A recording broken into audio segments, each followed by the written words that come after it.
اس میں سے جو قابل عمل باتیں اللہ ہم سب کو اس پہ توفیق عمل بھی نصیب فرمائے۔ تندرست دن گزرنے کو ہیں، حالات کی شگفتی، ماحول کی تازگی، یہ ریل پہ یہ چہل پہل، یہ اجالے، یہ روشنیاں لگ رہا ہے جس طرح میری سرکار کالی ہو کے گزرے۔ زمین سے آسمان تک، آسمان سے لامکان تک ہے، زمین سے آسمان تک، آسمان سے لامکان تک ہے، کہاں کھولے تھے یسوع یار میں خوشبو کا مکان ہے۔ نگر نگر بستی بستی جہاں بھی گزر ہو رہا ہے تذکرے میرے رسول کے چھڑے ہوئے۔ ہم نے اتنا ذکر کبھی کسی کا نہیں ہوتے دیکھا جتنا ذکر میرے مصطفیٰ جان رحمت کا ہوتا ہے۔ اور ایسا کیوں نہ ہو، اللہ کا اپنے حبیب سے وعدہ ہے، وَلَلْآخِرَةُ خَيْرٌ لَكَ مِنَ الْأُولَىٰ، محبوب تیری ہر آنے والی گھڑی، گزری ہوئی گھڑی سے ہم بہتر بناتے جائیں گے۔ تو اللہ تبارک و تعالیٰ جب خود محبوب کے ذکر کا ذاکر ہے تو پھر اس ذکر کو کوئی ختم کر سکتا نہیں ہے۔ بڑے بڑے لوگ آئے، انہوں نے ناپاک جسارت کی، کسی نے بدعت کا نام دے کے، کسی نے شرک کا فتویٰ لگا کے اس ذکر کو کم کر دیا جائے، لیکن وہ ذکر بند کرنے والے ماضی کی کہانی بن کے رہ گئے، قصہ پارینہ بن کے رہ گئے۔ زمانہ گواہ ہے کہ جیسے جیسے زمانہ گزر رہا ہے میرے محبوب کا ذکر دن بدن بڑھتا ہی چلا جا رہا ہے۔ خدا ہے ذاکر میرے نبی کا، کبھی نہ یہ ذکر ختم ہوگا، ازل سے میرے نبی کی محفل سجی ہوئی ہے، سجی رہے گی، تو یہ کبھی بھی ذکر ختم نہیں ہو سکتا، اس لیے کہ اس ذکر کا ذاکر خود رب العالمین ہے۔ ہمارے فیصل آباد کی آن ہے، شان ہے، بہت بڑی ہستی ہیں حضور محدث اعظم پاکستان مولانا سردار احمد صاحب رحمۃ اللہ علیہ۔ وہ ایک واقعہ بڑا جھوم کے سنایا کرتے تھے۔ اس زمانے کے ایک بزرگ تھے حضرت فضل الرحمان گنج مراد آبادی رحمۃ اللہ علیہ، صاحب نظر آدمی تھے، صاحب کشف تھے۔ تو ایک گلی سے وہ گزر رہے تھے تو اسی گلی میں حضور کے میلاد کی محفل ہو رہی تھی۔ جس طرح آپ نے حضور کے میلاد کی محفل کا اہتمام کیا ہے تو مسجد کو روشن کیا ہے، لائٹیں لگائی ہیں، تو اس زمانے میں لائٹیں تو ہوتی نہیں تھی، تو جس گھر میں محفل میلاد ہو رہی تھی انہوں نے 10-12 چراغ جلا کر اپنی جو باہر گلی والی دیوار ہے اس کے اوپر رکھ دیے۔ اندر محفل ہو رہی ہے، دیوار پہ چراغ جل رہے ہیں۔ اسی گلی سے حضرت فضل الرحمان گنج مراد آبادی کا گزر ہوتا ہے، تو سامنے سے ایک بندہ آیا، اس نے جب وہ چلتے ہوئے چراغوں کو دیکھا تو غصے میں آ گیا اور حضرت سے کہنے لگا جناب یہ ذکر رسول تو سمجھ میں آتا ہے، تو یہ کیا تماشا ہے کہ چراغ جلا کے آپ نے دیواروں کے اوپر رکھے ہوئے ہیں، آپ سمجھ گئے کہ یہ کیا کہنا چاہتا ہے؟ تو فرمایا کیوں تمہیں اچھے نہیں لگے؟ اس نے کہا جی یہ ہے بدعت، کس نے یہ چراغ جلائے ہیں؟ نہ صحابہ نے، نہ حضور نے خود جلائے، نہ تابعین نے جلائے، تو جب یہ کام ہی ایک نیا ہے، بدعت ہے، تو مجھے کیسے یہ اچھا لگے گا؟ صاحب نظر آدمی تھے، فرمانے لگے میاں اگر تجھے اچھے نہیں نہ لگتے تو گھر والوں کو میں سنبھالوں گا، گھر والے جانے یا میں جانے، تجھے کوئی کچھ بھی نہیں کہے گا۔ اگر تجھے اچھے نہیں لگتے تو ان چراغوں کو بجھا دے۔ بڑے شوق سے آگے بڑھا، ایک چراغ کو پھونک مارا، وہ بجھا۔ اب دوسرے کے قریب جب بجھانے کے لیے ہوا تو پہلا خود بخود جل گیا۔ اچھا وہ بجھاتا جا رہا ہے، پیچھے سے چراغ جلتے جا رہے ہیں، بڑی دیر مشق کرتا رہا، بالآخر تھک ہار کے حضرت فضل الرحمان گنج مراد آبادی رحمۃ اللہ علیہ سے عرض کرتا ہے حضور سمجھ نہیں آئی، بجھا تو میں رہا ہوں، جلا کون رہا ہے؟ تو مسکرا کے فرمانے لگے محبوب کے میلاد کے چراغ جلانے کا خود ذمہ خدا نے اٹھایا۔ محبوب بجھائے جا رہا تھا، رب خود اپنے حبیب کے میلاد کے چراغ جلا رہا تھا۔ فانوس بن کے جس کی حفاظت ہوا کرے وہ شمع کیا بجھے جسے روشن ہو رہا ہے۔ تو پھوکوں سے یہ چراغ بجھایا نہ جائے گا، وہ میاں چاند کی طرف تھوکنے سے چاند کی نوری کرنوں کو کوئی میلا نہیں کر سکتا، اپنا ہی وہ گندا ہوتا ہے۔ تو یہ زمانے کے کچھ لوگ ہیں جو حضور کے ذکر کو کم کرنا چاہتے ہیں، لیکن یہ خود قصہ پارینہ بن جائیں گے، پر میرے محبوب کا ذکر دن بدن بڑھتا ہی چلا جائے گا۔ اچھا، ایک پنجابی کا شاعر ہوا، اس نے کہا جدا ذکر خدا بلند کرے، جدا ذکر خدا بلند کرے، کیڑا جمے اس نو بند کرے، او دے ذکر دا حافظ آپ خدا، پڑھو لا الہ الا اللہ۔ یہ کبھی بھی ذکر ختم ہو سکتا نہیں ہے، اور پھر یہ بھی نہ کچھ سوچے کہ پتہ نہیں یہ ذکر ہمارے کرنے کا محتاج ہے، ہم یہ کرتے ہیں تو تب یہ ذکر بلند ہو رہا ہے۔ میاں ہم نہ بھی کریں تو یہ ذکر پھر بھی بلند رہے گا، اس لیے کہ ورفعنا لک ذکرک، اللہ فرماتا ہے اے حبیب ہم نے آپ کی خاطر آپ کے ذکر کو بلند کر دیا ہے۔ تو جس کا ذکر خدا بلند کر دے اس کے ذکر کو کوئی گھٹا نہیں سکتا۔ آپ کا ذوق اگر سلامت رہے تو میں آپ کو بریلی کی گلی میں لے کے جانا چاہوں گا۔ میرے امام کی آواز بھی آتی ہے، مٹ گئے مٹتے ہیں، مٹ جائیں گے عادات تیرے، نہ مٹا ہے نہ مٹے گا کبھی چرچا تیرا۔ تو حضور کا ذکر اور ذکر کی مجلسیں، ذکر کی محافل ہوتی چلی آ رہی ہیں، ہو رہی ہیں، اور قیامت تک میرے مصطفیٰ کا ذکر خیر ہوتا ہی رہے گا۔ تو ارشاد ہوتا ہے لقد من اللہ علی المؤمنین، البتہ تحقیق مومنوں پہ اللہ نے احسان کیا ہے اس بات سفیم رسولہ کہ انہیں اپنا عظمتوں والا شانوں والا جو محبوب تھا وہ ان کو عطا کر دیا۔ توجہ کا طالب ہوں یار، اپنا محبوب تو کوئی کسی کو دیکھنے بھی نہیں دیتا۔ دیکھو نا ہمارے بھی محبوب ہیں، تو بندہ اپنے محبوب کو لکا کے رکھتا ہے، اپنا محبوب کسی کو کوئی دیکھنے نہیں دیتا۔ قربان جاؤں مولا کی عطاؤں پہ، اس کی کرم نوازیوں کے بارے بارے جائیں، محبوب رب کا تھا، عطا اس امت کو کر دیا۔ اس لیے آج چشتی بولا کہنے لگا ہم اپنا معیار زمانے سے جدا رکھتے ہیں، ہم کو محبوب بھی محبوب خدا رکھتے ہیں۔ اور میاں ہمارا محبوب کو گلیوں میں پھرنے والا نہیں ہے، خدا کی قسم ہمارا نبی ہمارے آقا وہ ہیں کہ جو رب کے بھی محبوب اور حبیب کرتے ہیں۔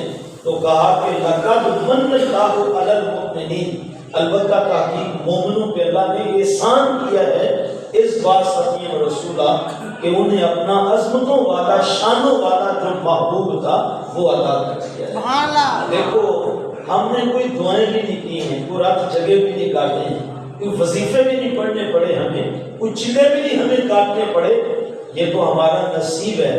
خدا کی قسم یہ محبوب تو وہ ہیں کہ ان کی منتظر، اس محبوب کی منتظر تو نبی رہے ہیں، نبی انتظار کرتے رہے۔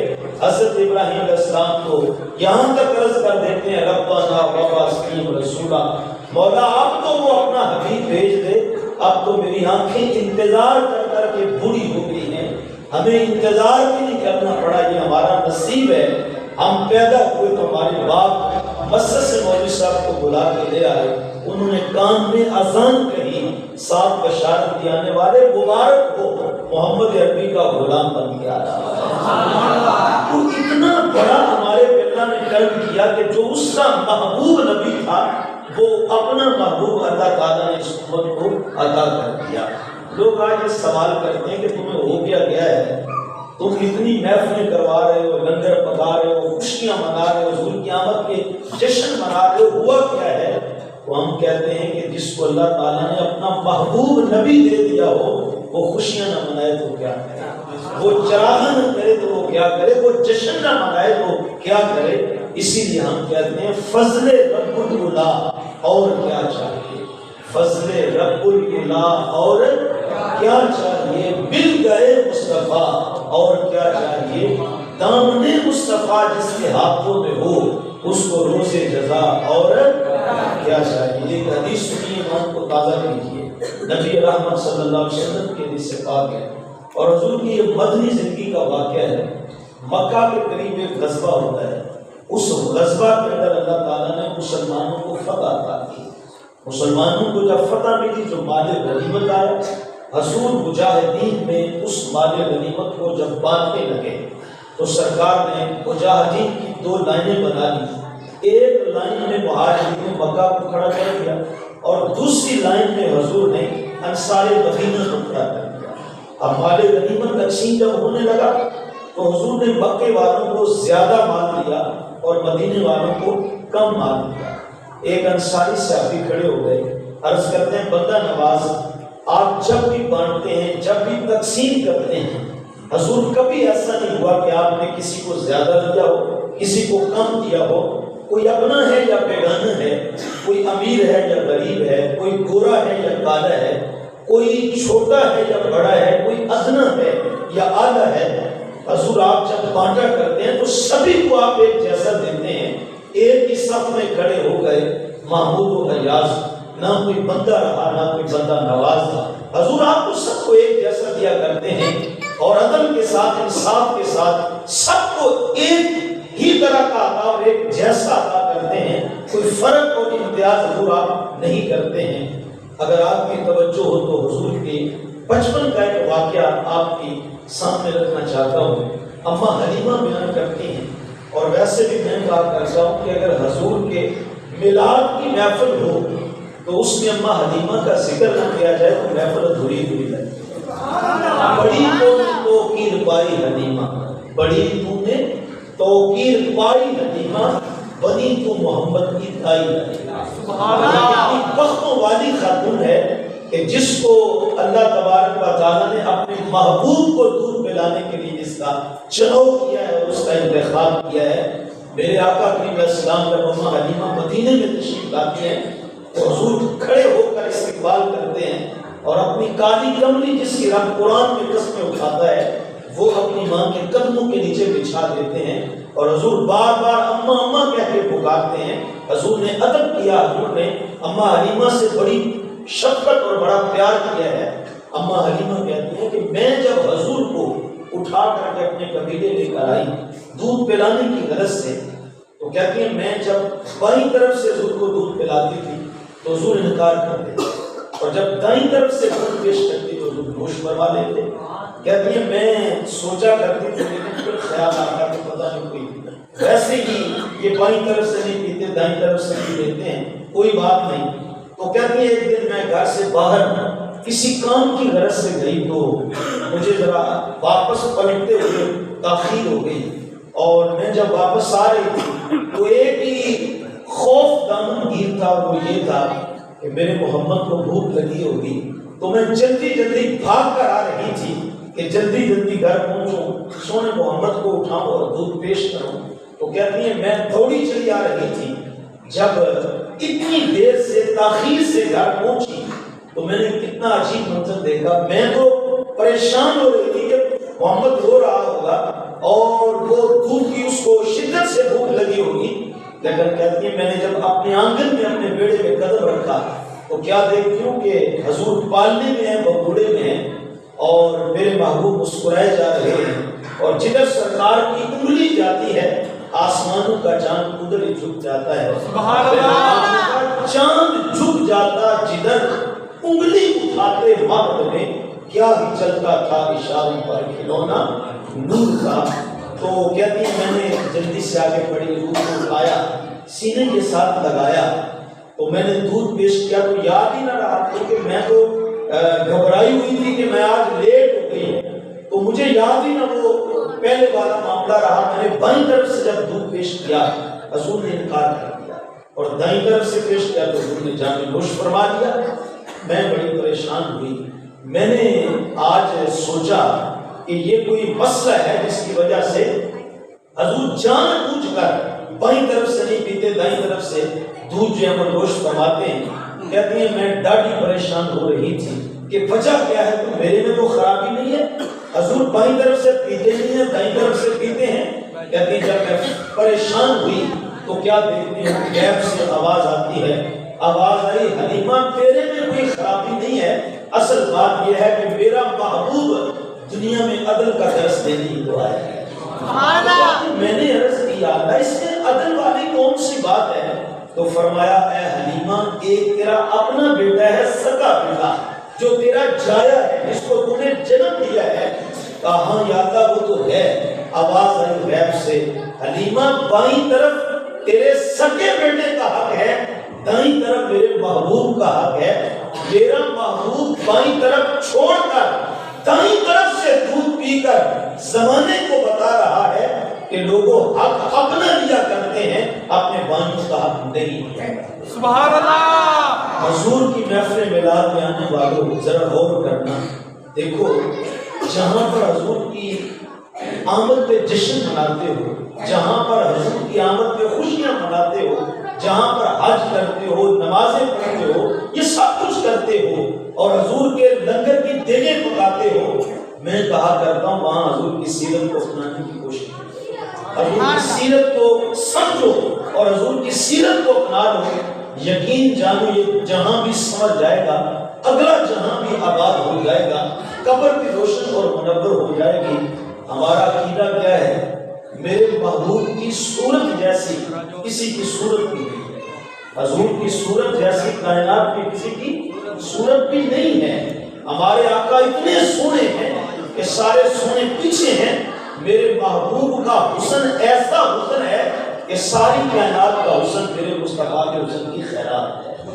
حسینہ جمیلہ دا منہ موڑ دیتا محمد بنا کے قلم موڑ دیتا. رب نے اس سچی بن چھڑے جدے وچ محمد کو ڈالیا سی.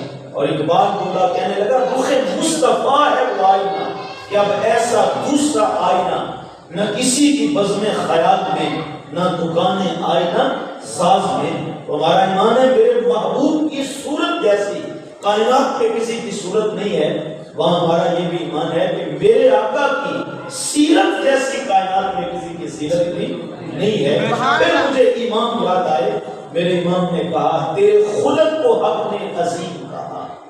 خلق کہتے ہیں سیرت کو اور خلق کہتے ہیں تخلیق کو، جمال کو. تو کہا تیرے خلق کو حق نے عظیم کہا، تیری خلق کو حق نے جمیل کیا. کوئی تجھ سا ہوا ہے نہ ہوگا شاہ، تیرے خالق کے حسن و ادا کی قسم.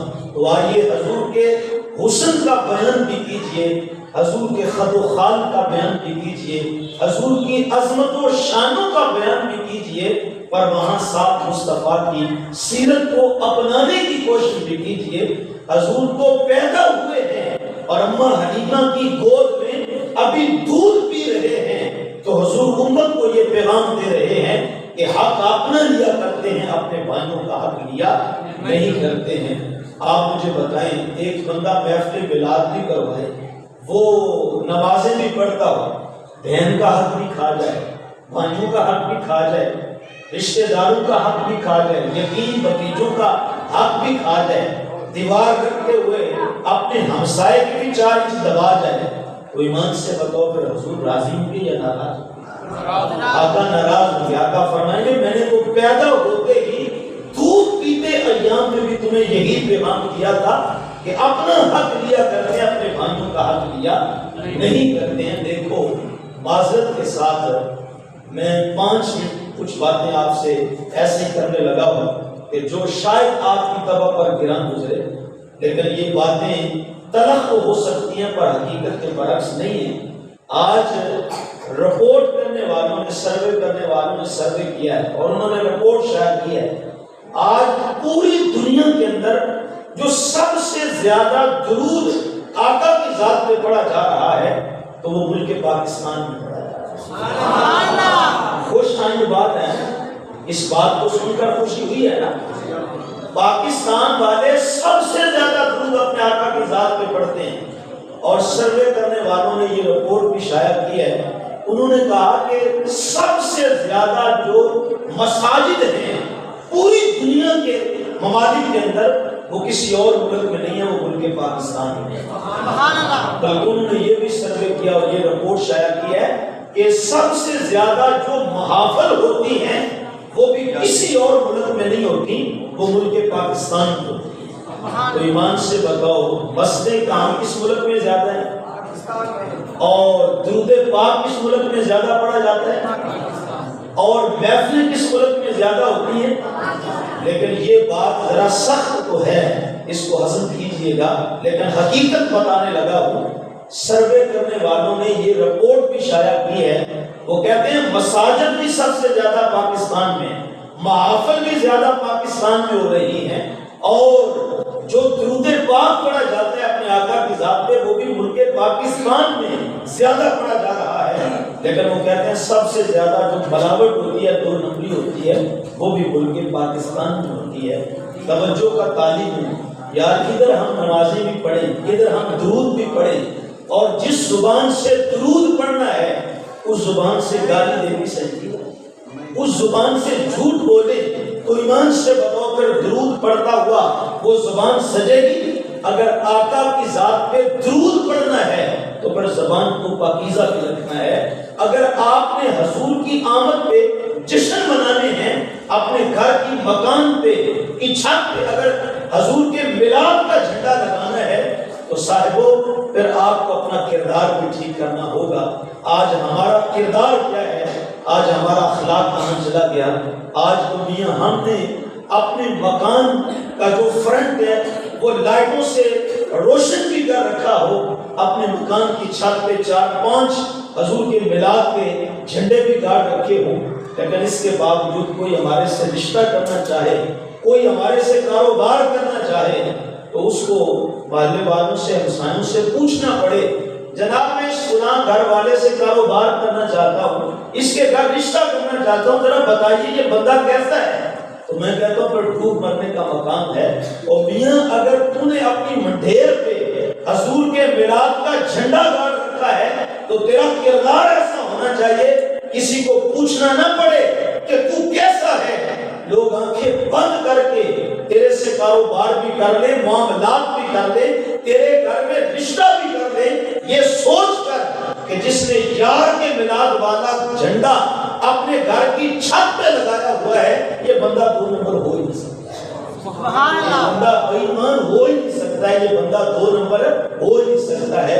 تو آئیے آج ہم نے حضور کی آمد پہ خوشیاں بھی منانی ہیں، حضور کے حسن کے قصیدے بھی پڑھنے ہیں، لیکن ساتھ ساتھ ہم نے حضور کی سیرت کو اپنانے کی کوشش بھی کرنی ہے۔ نبی رحمت صلی اللہ علیہ وسلم کے غلاموں حضور تاجدار مدینہ صلی اللہ علیہ وسلم نے ترک پستان کر کے یہ بتایا ہے کہ حق آپ نہ لیا کرتے، اپنے بھائیوں کا حق لیا نہیں کرتے ہیں۔ میں آپ کی توجہ کا طالب ہوں تو میں وہ حدیث آپ کے سامنے رکھ رہا تھا کہ جب سرکار مال غنیمت تقسیم کرنے لگے، اللہ اکبر، تو 2 لینیں بنی ہیں، ایک میں مہاجرین مکہ ہیں، دوسری میں انصار مدینہ ہیں۔ توجہ ہے نا جی، آپ توجہ میری سمت رکھیے گا۔ تو صحابی نے عرض کی، مدینے والے انصاری صحابی نے، یا رسول اللہ ان کو ڈبل دیا، ہمیں سنگل دیا، انہیں زیادہ مال دیا، ہمیں تھوڑا دیا۔ اور یاد رکھیے صحابی کا یہ اعتراض اس بنا پہ نہیں تھا کہ نعوذ باللہ حضور ناانصافی کر رہے ہیں، عدل نہیں کر رہے ہیں، عدل کی تو بات ہی نہیں، یہاں تو اختیار کی بات ہے۔ دیکھو نا قرآن کہتا ہے یسألونک عن الانفال، اے حبیب آپ سے جب لوگ پوچھیں کہ مال غنیمت کیا ہے تو آپ فرما دیں مال غنیمت خدا کی ملکیت ہے، اس کے مصطفیٰ کی ملکیت ہے۔ تو بھئی جو بندہ جس چیز کا مالک ہو اس کو پورا اختیار ہوتا ہے، جس کو چاہے جب چاہے جتنا چاہے وہ دے سکتا ہے، لیکن توجہ کی بات یہ ہے، اس نے عرض کی یا رسول اللہ بات یہ نہیں ہے کہ آپ نے ان کو زیادہ کیوں دیا اور ہمیں تھوڑا کیوں دیا، لیکن سرکار بات اتنی ہے کہ آپ کی عطاؤں پہ رشک آ رہا ہے۔ حضور جب آپ بانٹ رہے ہیں نا، مال کی بھی حوث ہمیں نہیں ہے، یہ نہیں ہے کہ انہیں زیادہ مال ملا ہمیں تھوڑا کیوں ملا، وہ مال کی محبت کی بنا پہ حضور یہ سوال نہیں کیا۔ سرکار آپ کی عطاؤں پہ رشک آ رہا ہے، حضور جب آپ بانٹتے ہیں تو دل کرتا ہے سارا وجود کشکول بن جائے، سارا وجود جھولی بن جائے، آپ کے سامنے پھیلا دیں، آپ عطا کرتے جائیں، ہم غلام قبول کرتے جائیں۔ اچھا توجہ چاہوں گا، میں نے بھی یہ منظر کئی بار دیکھا ہے، شاید آپ بھی نسبت والے لوگ ہیں، کسی نہ کسی جگہ پہ آدمی کو بیعت ہوگی تو آپ نے بھی یہ منظر کبھی شاید دیکھا ہو، جب ہمارے پیر صاحب کو چیز بانٹ رہے ہیں تو ایمان سے بتاؤ لوگ سینہ جھپٹی کر کے آگے بڑھتے ہیں یا نہیں بڑھتے ہیں؟ ٹوٹ کے آگے بڑھتے ہیں، وہ کہتے ہیں میرے پیر صاحب دے رہے ہیں، ہر کوئی آگے بڑھ کے دیتا ہے کہ میں لے لوں میں لے لوں۔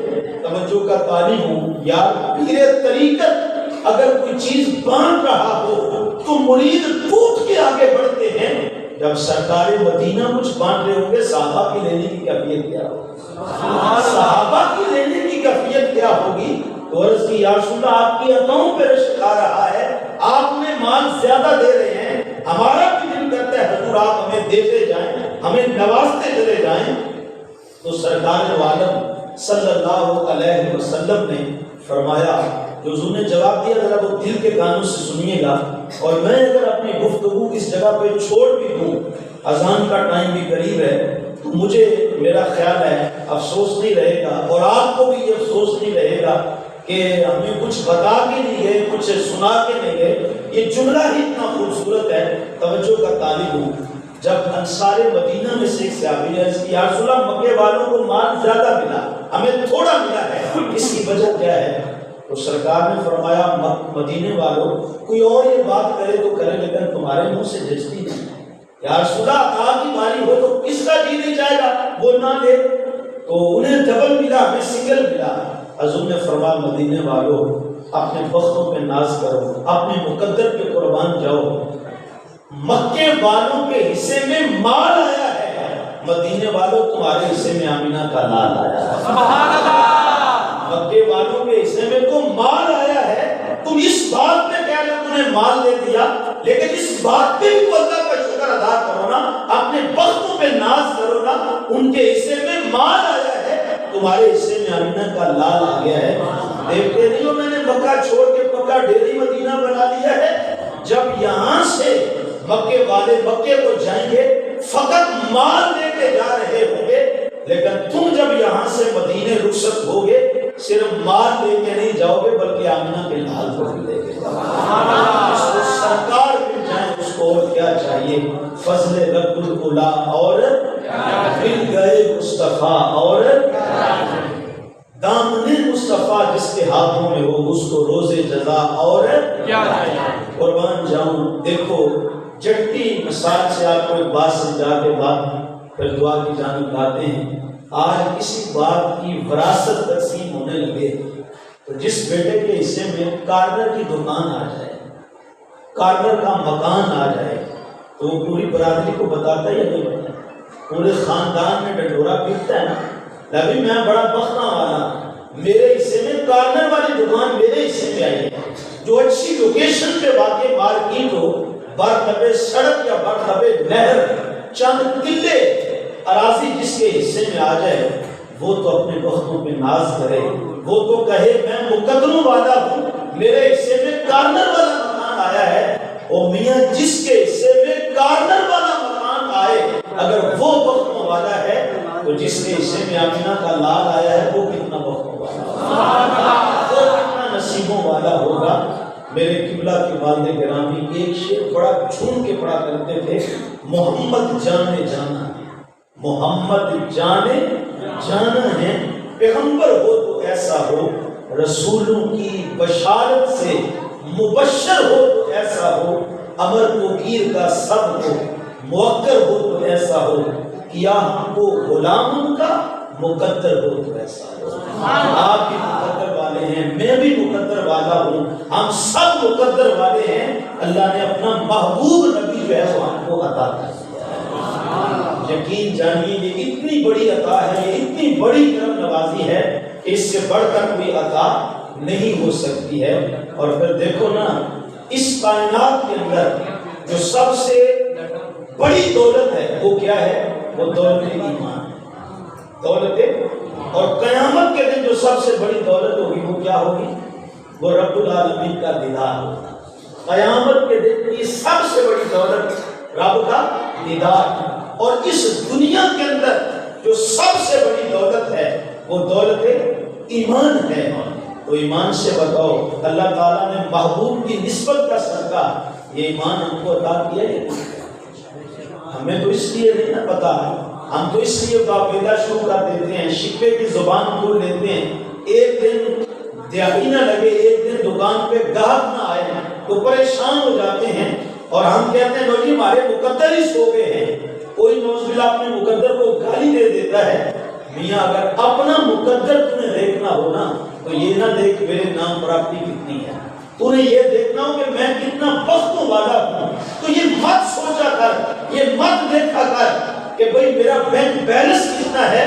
اگر تو نے دیکھنا ہو نا کہ میں کتنا نصیبوں والا ہوں، تو یہ سوچا کر اللہ تبارک و تعالیٰ نے اپنے محبوب نبی کا مجھے امتی اور غلام بنا دیا۔